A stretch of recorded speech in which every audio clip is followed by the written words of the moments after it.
எல்லாருக்கும் வணக்கம். இன்னைக்கு லைவ்ல வந்து செக்ஸ் டு சூப்பர் கான்ஷியஸ்னஸ் அப்படின்ற ஒரு டாபிக் பற்றி பேசலாம் அப்படின்னு நினைக்கிறேன். பொதுவாக வந்துட்டு இப்போ செக்ஸ் கல்விகள் வந்து நமக்கு தேவையா, பள்ளிகளில் இருக்கணுமா, அப்படி எல்லாமே வந்துட்டு சில விவாதங்கள் நடந்துகிட்டு இருக்கு. இப்போ வந்து அடிப்படையா இன்றைய இளைஞர்கள் இல்ல குடும்பத்தார் எல்லா வயதினருக்கும் அது வந்து ஒரு ரொம்ப பெரிய ஒரு பிரச்சனையா வந்து இன்னைக்கு வந்து மாறி இருக்கு. ஒரு தனிப்பட்ட விதத்துல அவங்களால வந்து இந்த காம உணர்வை வந்து எப்படி ஹேண்டில் பண்ணிக்கிறது அப்படின்னு தெரியாம சிக்கி தவிக்கிறாங்க. இது வந்து பெண்கள் தரப்புலயும் இந்த மாதிரி வந்து அவங்க கஷ்டத்துல இருக்காங்க, ஆண்கள் தரப்புலயும் இந்த மாதிரி கஷ்டத்துல இருக்காங்க.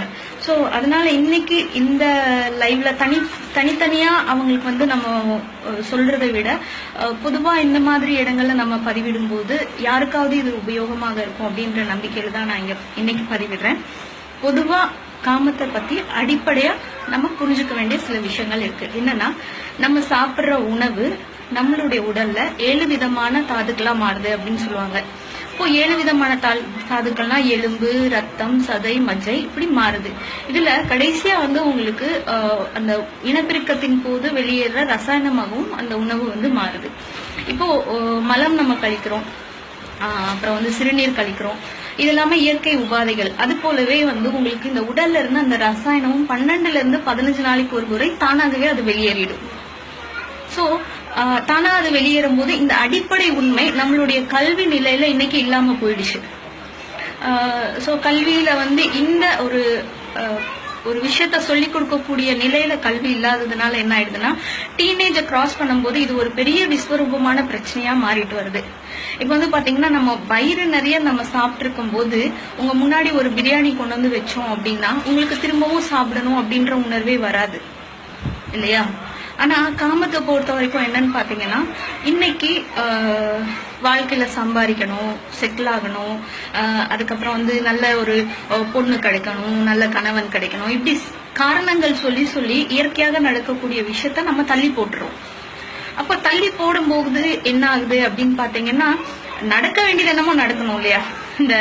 இப்ப வந்து ரொம்ப அர்ஜென்ட்டா ஒரு டாய்லெட் வருது, ஒரு நல்ல பிளேஸ் வரட்டும், ஒரு நீட்டான பிளேஸ் வரட்டும், மறைவான இடம் வரட்டும், அப்ப நான் டாய்லெட் போய்க்கிறேன் அப்படி நம்ம வந்து தள்ளி போடாம அந்த நேரத்துல வந்து அதை வெளியேற்றிடுறோம். ஆனா காமம்னு வரும்போது சுத்தி இத்தனை செட்டில்மெண்ட் எல்லாம் பண்ணிட்டு அதுக்கப்புறம் அந்த வாழ்க்கை அதுக்குள்ள போகுது அப்படின்ற ஒரு நிலைக்கு சமுதாயம் இன்னைக்கு உருவாயிடுச்சு. அதனால என்ன ஆகுது அப்படின்னு பாத்தீங்கன்னா வந்து, எந்த ஒரு விஷயத்த நம்ம ஒதுக்கி வைக்கிறோமோ, மற்றதுக்கெல்லாம் முக்கியத்துவம் கொடுத்து ஒதுக்கி வைக்கிறோமோ, அப்போ அதுதான் ரொம்ப முக்கியமான பிரச்சனையா ஆயிடும் நமக்கு. இந்த ஒரு உண்மையை நம்ம வந்து கட்டாயமா புரிஞ்சுக்கணும்.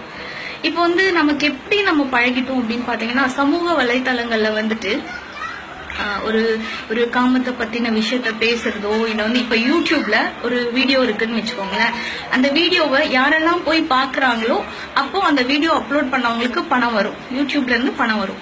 அதனால என்ன பண்றாங்கன்னா, இந்த காமம் மாதிரியான விஷயங்கள் எல்லாமே வந்து அதிக அளவுல சமூக வலைத்தளங்கள்ல பார்க்கப்படுது. நல்லா புரிஞ்சுக்கோங்க, வர்த்தக ரீதியா தான் வந்து இந்த மாதிரி வீடியோ எல்லாம் இந்த வீடியோ எல்லாம் பதிவேற்றப்படுது. தவிர தனிப்பட்ட ஒவ்வொரு மனிதனையும் சந்தோஷப்படுத்துவதற்காக இல்ல. அந்த உண்மையை நம்ம கட்டாயம் புரிஞ்சுக்கணும். இப்ப வந்து காம உணர்வான எண்ணங்களை தூண்டக்கூடிய வீடியோ பாக்குறதோ, இல்ல காம விஷயங்களை வந்து நமக்குள்ள ஏற்படுத்தக்கூடிய ஒரு புகைப்படமோ திரைப்படமோ எதே நம்ம பார்த்தாலும் சரி, அது எப்படிப்பட்டது அப்படின்னு பாத்தீங்கன்னா, இப்போ ஒரு ஜூக்கு நம்ம போறோம். இப்போ முதலைய அங்க வந்து குரோக்கடைல் இருக்கு, முதல்ல இருக்கு. அதை வந்து நீங்க அந்த ஜூ கம்பிக்கு வெளியே இருந்து பாக்குறதுக்கும் அதுக்குள்ளேயே குதிச்சு பாக்குறதுக்கும் வித்தியாசம் இருக்கு. இப்ப இந்த காம உணர்வு சம்பந்தப்பட்ட வீடியோ இல்ல போஸ்ட் இதெல்லாம் நீங்க பாக்குறீங்க அப்படின்றது வந்து, ஒரு முதலைய ஒரு குரோக்கடைல நம்மளே வளர்த்துறதுக்கு சமம். ஜூக்குள்ள அது அந்த கூண்டுக்குள்ள போய் அதுக்கு அதை வளர்த்துற மாதிரி. இப்போ அதுக்கு நீங்க தொடர்ந்து தீனி கொடுத்துக்கிட்டே இருக்கணும். அப்படி கொடுக்காத போது என்ன ஆயிடும் அப்படின்னா, முதலைக்கு சரியான உணவு கிடைக்கலன்னா பசிக்கு அது என்ன பண்ணும், நம்மளையே தின்னுடும். காமம் அப்படிதான், அது ஹேண்டில் பண்ண வேண்டிய ரொம்ப ஒரு அற்புதமான ஒரு விஷயம். இப்போ வந்து பாத்தீங்கன்னா, அந்த காலத்துல வந்துட்டு 14 வயது வரைதான் கல்வி குருகுலம் இருந்தது. அதுக்கப்புறம் வந்து அவங்களுக்கான தொழில், திருமணம் எல்லாமே சீக்கிரம் நடந்தது. இன்னைக்கு அப்படி இல்லை. இப்போ இன்னைக்கு காலகட்டம் மாறிடுச்சு. அப்போ கட்டாயமா காமம் என்பது என்ன, அந்த உணர்வு என்னன்றத நம்ம புரிஞ்சே ஆகணும். இல்லைன்னா அது ஒரு பெரிய பிரச்சனையா ஆயிடும். நிறைய பேர் வந்து மெசேஜ் பண்றாங்க, சிஸ்டர் எங்களுக்கு வந்து எப்படி வந்து இதை நாங்க வந்து ஃபேஸ் பண்றதுன்னு தெரியல. லேடிஸ் மெசேஜ் பண்றாங்க, எனக்கு கணவர் இல்ல, நான் வந்து எப்படி என்ன வந்து நான் வந்து இது பண்றது தெரியல.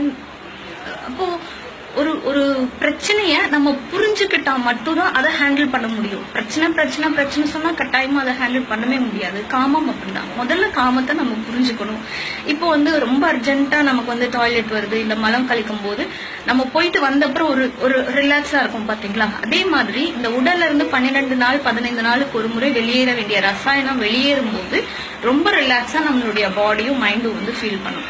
அது வந்து ஏதோ ஒரு பெரிய அற்புதமான ஒரு இன்பம் அப்படின்ற மாதிரி நமக்குள்ள வந்து நம்ம நம்ப ஆரம்பிச்சிடுறோம். அப்ப திரும்ப திரும்ப அது வேணும் அப்படின்னு நம்மளுடைய மனம் அதை நோக்கி நம்மள இழுத்துட்டு போகுது அப்படின்னு சொல்லலாம்.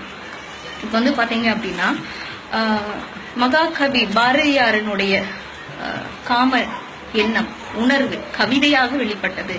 இப்ப ரவிவர்மாவினுடைய அந்த காம சக்தியை வந்து அவர் ஓவியமாக வெளிப்படுத்தினார். இப்போ நம்மளுக்குள்ள இருக்கக்கூடிய ஒவ்வொருத்தருடைய அந்த சக்தியை நம்ம வந்து என்ன மாதிரி வெளிப்படுத்த போறோம் இந்த சமுதாயத்துக்கு. இப்போ கோடிக்கணக்கா ஒருத்தங்கிட்ட பணம் வச்சுக்கான்னு வைங்களேன், என்ன பயன் அதனால? அதை ஏதோ ஒரு விதமா யாருக்காவது உபயோகமா அதை மாத்திதான் ஆகணும். நம்மளுடைய மனித சமுதாயத்துல மனிதர்களுக்காகட்டும் மற்ற விலங்குகளாகட்டும் ரொம்ப அற்புதமான ஒரு சக்தி உடல்ல இருந்து வெளியேறுது அப்படின்னா அது இந்த காமம் மூலமாக அப்படின்னு சொல்லலாம். ஆனா 24 மணி நேரமும் முழித்திருக்கும் போதெல்லாம் அது சம்பந்தப்பட்ட விஷயங்களையே பார்ப்பதும் நேரத்தை வீணடிப்பதனால என்ன ஒரு அற்புதத்தை நம்ம இந்த சமுதாயத்துக்கு கொடுக்க முடியும் அப்படின்றத நம்ம ஒவ்வொருத்தரும் யோசிக்கணும். சோ அப்படி நம்ம என்னைக்கு யோசிக்கிறோமோ அப்போ நம்மளுடைய நேரத்தையும் நம்மளுடைய எண்ணத்தையும் உபயோகமான விஷயத்துல நம்ம வந்து செலவிட ஆரம்பிப்போம். இப்ப நம்மளுடைய மனம் வந்து எப்படின்னு பாத்தீங்கன்னா, தான் இருக்கிறேன் அப்படின்றத நம்மளுக்கு நினைவுபடுத்துறதுக்காக எந்த ஒரு விஷயம் நம்மளால முடியாதோ அதையே திரும்ப திரும்ப செய்ய சொல்லி நம்மள தூண்டிக்கிட்டே இருக்கும். இது நம்மளுடைய மனதின் இயல்பு. நல்லா ஞாபகம் வச்சுக்கோங்க, மனம் என்பது வேற, நான் என நாம் சொல்லிக் கொள்வது வேற. மனதுல வர எண்ணம் தான் நானு அப்படின்னு நீங்க நம்ப ஆரம்பிச்சிட்டீங்கன்னா அந்த எண்ணத்துக்கு தீனி போடுறதா உங்களுடைய முழு நேர வேலையாக மாறிடும். இப்ப வந்து பாத்தீங்க அப்படின்னா வந்துட்டு ஒரு மரம் இருக்கு. அந்த மரம் வந்து ஒரு விதையில இருந்து வளருது. வேர் வந்து பூமிக்கடியிலையும் மரம் மேல் நோக்கியும் வளருது. அதுக்கப்புறம் அந்த மரத்துல இருந்து கிளைகள், இலை, காய், கனி, அதுக்கப்புறம் அந்த கனியிலிருந்து திரும்பவும் விதை. இது இயற்கை. அது போலதான் மனிதன். நம்ம பிறக்கிறோம், குழந்தையா வளர்றோம். அதுக்கப்புறம் வந்து ஒரு குறிப்பிட்ட வயதுக்கு அப்புறமா மனித இனத்தை பெருக்குவதற்கான ரசாயனம் மட்டும் நம்ம உடம்புல ஏற்படுது. இப்போ ஒரு மரம் வந்து எப்பவுமே பிடிவாதம் பிடிச்சா எப்படி இருக்கும்? நான் வெறும் விதையை மட்டும் தான் கொடுப்பேன், வேற எதுவுமே நான் வெளியேற்ற மாட்டேன், ஏன்னா விதை கொடுக்கறது மட்டும் தான் எனக்கு இன்பமா இருக்கு அப்படின்னு சொல்லுச்சுன்னா எப்படி இருக்கு? ஒரு முட்டாள்தனமா இல்ல? ஆனா நம்மளுடைய மனம் காம உணர்வு மட்டும்தான் நான் வெளிப்படுத்துவேன், அது மட்டும்தான் எனக்கு இன்பத்தை கொடுத்துக்கிட்டு இருக்கேன், அதுல மட்டும்தான் என் கவனத்தை நான் செலுத்துவேன் அப்படின்னு பிடிவாதம் பிடிக்குது அப்படின்னா எவ்வளவு ஒரு அறியாமை, எவ்வளவு ஒரு முட்டாள்தனம். இப்போ ஒரு அழகான ஒரு செடி இருக்கு. அந்த ஒரு ரோஜாப்பூ ரொம்ப அழகா, அந்த ரோஜாப்பூ ரொம்ப பெருசா வளர்ந்துருக்கு. அதை வளர்த்துனவங்க போய் கேக்குறாங்க, என்ன நீ உரம் போட்ட, இவ்வளவு அழகா இது வளர்ந்துருக்கேன்? நான் ஒண்ணுமே இல்ல, ஆட்டுப்புழுக்க போட்டேன் அப்படின்னு சொல்லுவோம். ஆட்டுப்புழுக்க போட்டு இவ்வளவு அழகான ஒரு செடி வளர்ந்ததா, பூ வளர்ந்ததா? ஆமா. இப்போ நம்ம உடலில் இருந்து வெளியேறக்கூடிய இந்த காம கழிவுகள் என்பது கழிவாக இருந்தாலும் அதிலிருந்து பல அற்புதமான விஷயங்கள் நம்ம வந்து வெளியே கொண்டு வரலாம். இது நீங்க வந்து உங்களுடைய முழு நேரத்தை உங்களுடைய கலை எதுல உங்களுக்கு ஆர்வம்? பாட்டு பாடுறது இல்லையா, இல்ல வந்துட்டு ஓவியம் வரைகிறது இல்லையா? சின்ன வயசுல ஏதோ ஒரு கலை நீங்க வந்து ரொம்ப ஆர்வமா அதை செய்யணும்னு நினைச்சிருப்பீங்க. சில சந்தர்ப்பத்தால அதை செய்ய முடியாம போயிருக்கும். அதுல உங்களுடைய முழு எனர்ஜியை, உங்களுடைய முழு சக்தியை நீங்க வந்து திசை திருப்பினீங்க அப்படின்னா இந்த காமம்ன்ற தொல்லையில இருந்தும் நீங்க வெளியே வர முடியும். அதே நேரத்துல உங்களுக்குள்ள இருந்து பல அற்புதமான படைப்புகள் இந்த உலகத்துக்கு கிடைக்கும். ஸோ நிச்சயமா இந்த லைவ் பார்த்துட்டு இருக்கிறவங்க, சில தந்தை பார்த்துட்டு இருக்கலாம், தன்னுடைய பையன்கிட்ட இதை பத்தி சொல்ல முடியாம இருக்கலாம். சில தாயார் பார்த்துட்டு இருக்கலாம், உங்க பையன்கிட்ட இதை பத்தி கிளியரா நீங்க பேச முடியாம இருக்கலாம். இந்த லைவ்